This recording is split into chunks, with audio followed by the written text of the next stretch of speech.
در رنگ یار بنگر تا رنگ زندگانی، بر روی تو نشیند ای ننگ زندگانی. هر ذره دوان است تا زندگی بیابد، تو ذره نداری آهنگ زندگانی. گر زانک زندگانی بودی مثال سنگی، خوش چشمه ها دویدی از سنگ زندگانی. در آینه بدیدم نقش خیال فانی، گفتم چی؟ تو گفتا من زنگ زندگانی. اندر حیات باقی یابی تو زندگان را، وین باقیان کیانند؟ دلتنگ زندگانی. آنها که اهل صلحند بردند زندگی را، وین ناکسان بمانند در جنگ زندگانی. دوستای خوبم سلام. قرار بود این هفته در مورد خوددوستی یا همون سلف استیم بیشتر صحبت بکنیم و بیشتر بدونیم. چرا؟ چون وقتی از نگاه روانشناسی دقیق‌تر و عمیق‌تر زندگی انسان‌ها رو بررسی می‌کنیم، می‌بینیم که درصد بالایی از مشکلات و چالش‌های زندگی شخصی و اجتماعی اونها رد پای عزت نفس به عنوان یکی از ریشه های اصلی پیدا میشه. هیچ کس در این دنیا با عزت نفس بالا یا پایین متولد نمیشه، بلکه تربیت والدین، جنسیت، رفتار معلم ها توی مدرسه، فرهنگ و جامعه‌ای که در اون زندگی میکنیم روی عزت نفس ما تأثیرات عمیقی میذارن. ولی خبر خوب اینه که عزت نفس اکتسابیه و میشه با تمرین و کار کردن روی خود اون رو تقویت بکنیم. عزت نفس، سلف استیم یا حرمت نفس به معنی باور توانمندی و احساس ارزشمندی فرده. باور خود توانمندی یعنی این که ما این توانایی رو داریم که مشکلات و چالش‌های زندگیمون رو حل بکنیم. افرادی که باور خود توانمندی یا عزت نفس دارن میدونن که میتونن با تلاش و یادگیری بیشتر راهکارهای مختلفی رو برای مشکلات زندگیشون پیدا بکنن. برعکس، کسایی که حرمت نفس پایین دارن میگن نه بابا، سرنوشت من اینطوری بوده و هست، هیچ راهی هم برای حل مشکل من پیدا نمیشه. احساس ارزشمندی به این معناست که خوشبخت شدن و حق خودمون بدونیم، به اضافه این که باید خودمون دوست داشته باشیم و به خودمون احترام بذاریم. قرار نیست که بی عیب و نقص باشیم یا اینکه به تمام اهدافمون رسیده باشیم تا اینکه خودمون رو دوست داشته باشیم یا احساس رضایت از خودمون بکنیم. نه، بلکه باید باور داشته باشیم که ما ذاتاً ارزشمندیم و لیاقت بهترین ها رو داریم. عزت نفس یا سلف استیم هیچ ربطی به غرور یا تکبر نداره. وقتی از عزت نفس صحبت میکنیم یعنی خودمون فارغ از دیگران احساس خودتوانمندی داریم و خودمون رو شایسته بهترین ها میدونیم، در حالی که غرور و تکبر در رابطه با دیگران مطرح میشه و فرد سعی داره خلا و کمبودی رو در مقایسه با دیگری مخفی بکنه. ضعف در عزت نفس بر روی رشد و موفقیت کاری و تحصیلی تاثیر میذاره و میتونه آسیب‌های جدی رو روی روابط عاطفی ما وارد بکنه. به طور مثال، افرادی که عزت نفس سالم و کافی ندارن خودشون رو شایسته موفقیت‌های شغلی نمیدونن، در نتیجه کارهایی رو انجام میدن که این باور محقق بشه که من لیاقت این جایگاه رو ندارم. یا توی روابط عاطفی کسی که باور داره لایق خوشبختی و یه زندگی شاد نیست، زمانی که مورد محبت و ابراز علاقه همسرش قرار میگیره خودش رو تحقیر میکنه و سعی میکنه زمین بازی رو به شکلی عوض بکنه که نهایتاً همون باور خودش توی واقعیت اتفاق بیفته. عزت نفس خودش 4 مرحله داره: خودیابی، self finding، خودشناسی، self knowing، خوددوستی، self loving و 4مین مرحله خودپذیری یا self acceptance. به این ترتیب که اول خودت رو پیدا میکنی، بعد خودت رو خوب میشناسی، خودت رو دوست داری و بعد از اون خودت رو با تمام نقطه ضعف‌ها و نقاط قوتت قبول می‌کنی. چرا خوددوستی خیلی مهمه؟ چون خوددوستی باعث میشه که شما صفات و رفتارهای خوب خودتون رو بیشتر ببینید، اشتباهات و ضعف‌های خودتون رو کوچیک‌تر و کوچیک‌تر ببینید و این رابطه مثبت و دوستانه شما با خودتون رابطه مستقیمی داره با ارتباط شما و دنیای اطرافتون، چون باعث میشه که شما خوبی‌ها و زیبایی‌های جهانی که توش زندگی می‌کنید انسانهایی که باهاشون در ارتباط هستین رو واضح‌تر و بهتر ببینید و همونطور که هستن اونها رو بپذیرید. تفاوت اعتماد به نفس و عزت نفس هم خیلی مهمه که بدونید.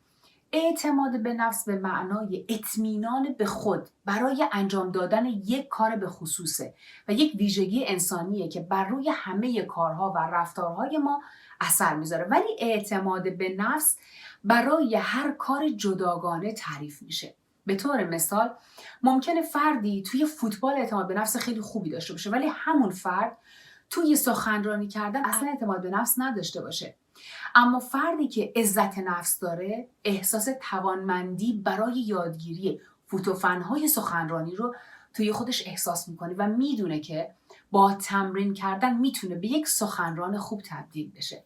اگه دقت کرده باشیم میبینیم که تا به این قسمت از برنامه یکی از مهمترین نکته هایی که مولانا همیشه در اکثر اشعارش روش تاکید داره همین موضوع خودشناسی و خوددوستیه. در این شعری که امروز هم براتون انتخاب کردم هم همینطوره. در مصرع اول میگه در رنگ یار بنگر تا رنگ زندگانی، بر روی تو نشیند ای ننگ زندگانی.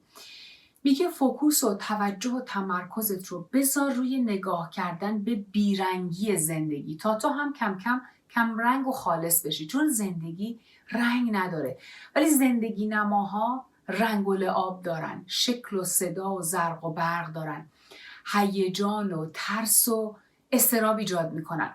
وقتی هر فکری، مشکل یا موضوعی توی سرت میاد تمامی وجودت رو احاطه میکنه به حدی که خودت یادت میره، چون با اون فکر هم هویت میشی. مثلا اگر با همسرت، با فرزندت توی محل کارت اختلاف نظر پیدا میکنی تمام فکر و انرژی و توجه و حواستو دائم صرف اونا میشه. درست میگم؟ پس خودتو دیگه احساس نمیکنی. مولانا میگه سعی کن از چسبیدن و ریویو کردن خاطرات گذشته، باورهایی که در مورد خودت داشتی، قضاوت‌هایی که شدی، اگه دیگران تاییدت نکردن، از همه اینا دست بکشی و نگاهت رو از بیرون برگردونی به سمت خودت و به درون نگاه بکنی. این هستی، این زندگی، شادی و عشق از طریق تو میخواد نمایان بشه. اگه بخوای به اونها بچسبی این اتفاقات نمیافته.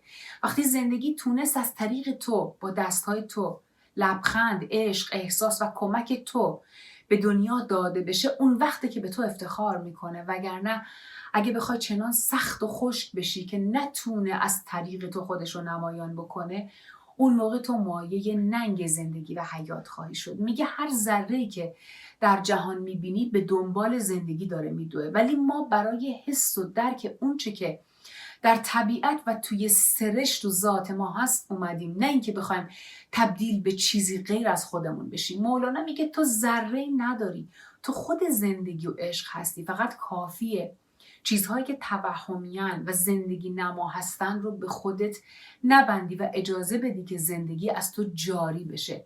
چون افکار، هیجانات، باورهامون هر روز که میگذره ما رو تبدیل به سنگ میکنه، سخت و زمختمون میکنه و دیگه چیزی از لطافت و انرژی در ما باقی نمیمونه. میگه اگه بخوای میتونی از مخمسه ایگو و من ذهنت در بیایی، میتونی خودتو دوست داشته باشی، اشتباهات خودتو دیگران رو ببخشی و رهاشون بکنی. اینو مهمه بدونیم که هر چقدر هم تا به حال زندگی سنگمون کرده، باز هم ته وجودمون عشق و زندگی هست که فقط باید تکون بخوره و به لرزه در بیاد.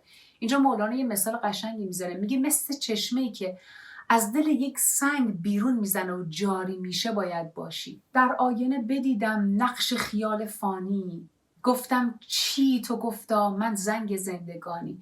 میگه با آینه نگاه کردم و خودم و اشکال زیادی رو توش دیدم، هویت‌های من، ترس‌ها و خشم‌های من، حسادت‌ها، امیال و آرزوها و باورهای من، همه اینها رو تو آینه دیدم که ازشم پرسیدم که تو چی هستی؟ گفت تمام اینهایی که میبینی از من نیست، اینها زنگ زندگیه نه خود زندگی. یعنی فیک و دروغیه. در حقیقت زنگار یا چرکیه که روی آینه رو گرفته، وگرنه خود آینه که یک شیء مرموزیه که هیچ تصویری توش وجود نداره، پشتش هم خالیه. آینه فقط انعکاس دهنده هر چیزی که روبروش قرار میگیره. مولانا میگه در حیات باقی یا زندگی حقیقیه که تو زنده های واقعی رو میبینی، وگرنه بقیه توی حسرت و توهم زندگی هن. خیال میکنن زندن، جسمن زندن، ولی روحی ندارن. روحشون سالهاست که مرده. میگه زمانی که توی صلح با خودت و با دنیا بمونی، تمام شرایط و اتفاقات زندگیت رو بپذیری و قبول بکنی و توی لحظه حال زندگی بکنی، اون موقع است که رشد میکنی و برنده این زندگی هستی. در غیر این صورت دیگه زندگی نمی کنی، چون همیشه توی ستیزه و حسادت و افسردگی و ترس و رنج و اثبات خودت به مردم باقی میمونی و کسی به حساب نمیای. ناکسن، یعنی اصلا به حساب نمیان. هر وقت متوجه شدی که حالت خوب نیست، افکارتو از بیرون جمع کن و سریع بیار توی بدنت و با کمال تعجب میبینی که یکی از قسمت‌های بدنت مثل عضله‌های ابرو، گردن، شکم، دست یا پا، خیلی از جاهای دیگه بدنت منقبض و سفت شده. همینو که بفهمی، خودتو از اون انقباض رها بکنی و توجهتو بیاری روی تنفست و توی زمان حال ساکن بشی، نه تو گذشته و نه تو آینده بمونی، این یعنی که تونستی هوشیاری تو از ذهنت پس بگیری. این عمل باید برای تو به عنوان یه عادت در بیاد. تو هر کسی که هستی، تو هر خانواده‌ای که متولد شدی، با هر مذهبی، نژادی، زبانی، جنسیت یا سنی، توی هر شهر یا منطقه‌ای، اینو بدون که با تمامی کارهایی که تا به حال کردی و تصمیم‌هایی که برای زندگیت گرفتی، چه تاییدت کرده باشن یا چه نه، خودت رو سرزنش بکنی یا نه، تو الان توی بالاترین و بهترین مرحله تکامل روحی و رشد معنوی ایستادی. از این بهتر هم خواهی شد، چون تمام تلاشتو کردی و به این جایی که هستی رسیدی. پس خودت رو لایق بهترین ها بدون.